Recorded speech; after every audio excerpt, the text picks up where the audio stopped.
ಎಲ್ರಿಗೂ ನಮಸ್ತೆ. ನಾನು ಬಸವರಾಜ್, ಚಿತ್ರದುರ್ಗ. ಒಂದೊಳ್ಳೆ ಪ್ರಮುಖ ಮಾಹಿತಿಯೊಂದಿಗೆ ನಿಮ್ಮ ಜೊತೆ.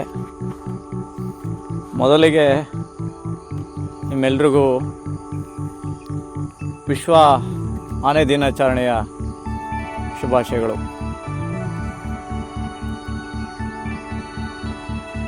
ವಿಶ್ವ ಆನೆ ದಿನಾಚರಣೆಯನ್ನು ಅಂದರೆ ವಿಶ್ವ ಆನೆ ದಿನವನ್ನು 2011 ಆಗಸ್ಟ್ 12ರಿಂದ ಈ ಒಂದು ದಿನದ ಒಂದು ಪ್ರಾಮುಖ್ಯತೆ ಏನು ಅಂತ ನೋಡೋದಾದರೆ, ಸುಮಾರು ನಮ್ಮ ದೇಶದಲ್ಲಿ 27,312ಕ್ಕೂ ಹೆಚ್ಚು ಆನೆಗಳಿದ್ದು,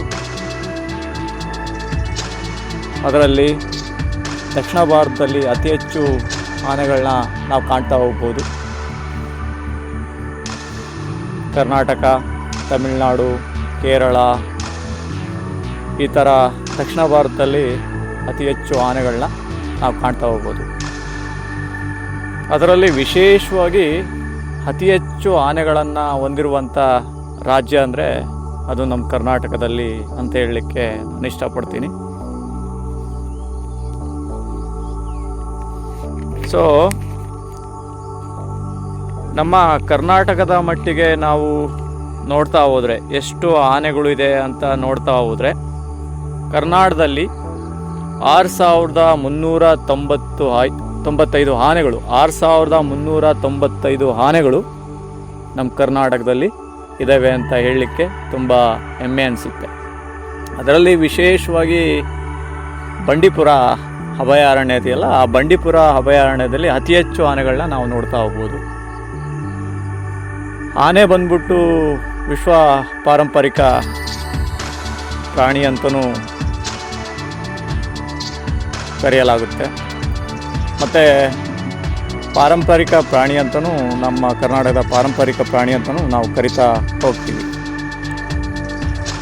ಸೊ ಇದೆಲ್ಲದರ ಗಮನವನ್ನು ನಾವು ಗಮನ ಹರಿಸ್ತಾ ಹೋದರೆ, ಈ ದಿನ ಅಂದರೆ ಆಗಸ್ಟ್ 12 ವಿಶ್ವ ಆನೆ ದಿನವನ್ನಾಗಿ ಸೆಲೆಬ್ರೇಟ್ ಮಾಡ್ತಿರೋದು ತುಂಬ ಹೆಮ್ಮೆಯ ಸಂಗತಿ. ಯಾಕಪ್ಪ ಅಂದರೆ ನಮ್ಮ ದೇಶ ಅಂತ ಬಂದರೆ, ದೇಶದಲ್ಲಿ ಕರ್ನಾಟಕದಲ್ಲೇ ಅತಿ ಹೆಚ್ಚು ಆನೆಗಳು ಇರೋದರಿಂದ ಆ ದಿನವನ್ನು ಅರ್ಥಪೂರ್ಣವಾಗಿ ಆಚರಿಸೋದ್ರಲ್ಲಿ ಯಾವುದೇ ಅತಿಶಯೋಕ್ತಿ ಆಗಲ್ಲ ಅಂತ ಹೇಳ್ತಾ, ಎಲ್ಲರೂ ಈ ದಿನದ ಒಂದು ಮಹತ್ವವನ್ನು ನಿಮ್ಮ ಮುಂದಿನ ಪೀಳಿಗೆಗೆ ತಿಳಿಸ್ತಾ ಹೋಗಿ, ಮತ್ತು ಅತಿ ಹೆಚ್ಚು ಆನೆಗಳು ನಮ್ಮ ಕರ್ನಾಟಕದಲ್ಲಿದ್ದಾವಲ್ಲ, ಆ ಒಂದು ವಿಷಯವನ್ನು ನಿಮ್ಮ ಗಮನದಲ್ಲಿಟ್ಕೊಂಡು ಆ ಆನೆಯನ್ನು ಸಂರಕ್ಷಣೆ ಮಾಡಿ, ಆನೆಗಳ ಜೊತೆಗೆ ಸಂಘರ್ಷ ಮಾಡದೆ ಅವುಗಳಿಗೆ ಬೇಕಾದಂಥ ಪರಿಸರವನ್ನು ಉಳಿಸ್ತಾ ಹೋಗ್ತಾ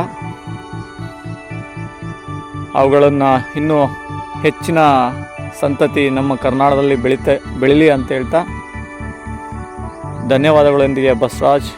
ಸಿಗೋಣ ಮತ್ತೆ ಇನ್ನೊಂದು ವಿಡಿಯೋದೊಂದಿಗೆ.